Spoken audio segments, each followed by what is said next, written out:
El Museu de la Tècnica acull una gran mostra permanent dedicada a la séquia.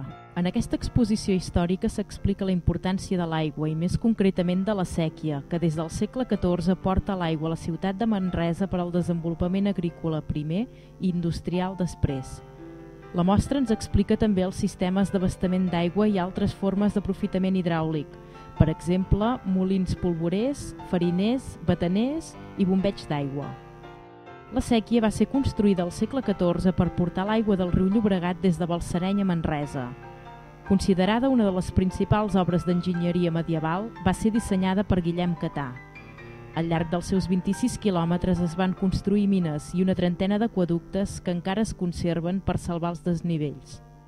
Manresa està situada en una zona tradicionalment de secà i els seus camps es regaven amb l'aigua de la pluja. Les principals formes de conreu eren els cereals i la vinya.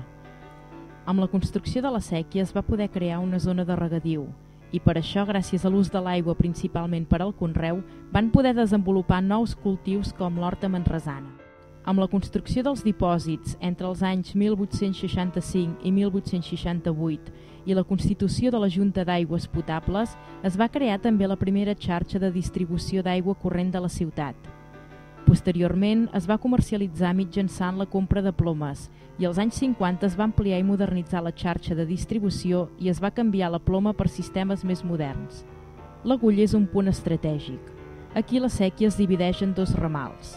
Per això es decidí construir-hi un estany artificial que va entrar en funcionament l'any 1974 amb la funció principal de garantir l'abastament d'aigua a Manresa i altres poblacions de l'entorn, com també de regular els fluxos de la demanda.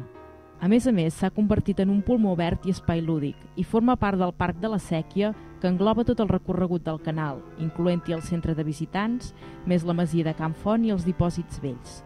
L'any 1981, l'antiga Junta d'Aigües Potables es transforma en l'empresa municipal Aigües de Manresa per fer front als nous reptes. La gestió integral de l'aigua comença amb el transport al llarg dels 26 quilòmetres de la séquia i acaba a la depuradora un cop sanejada.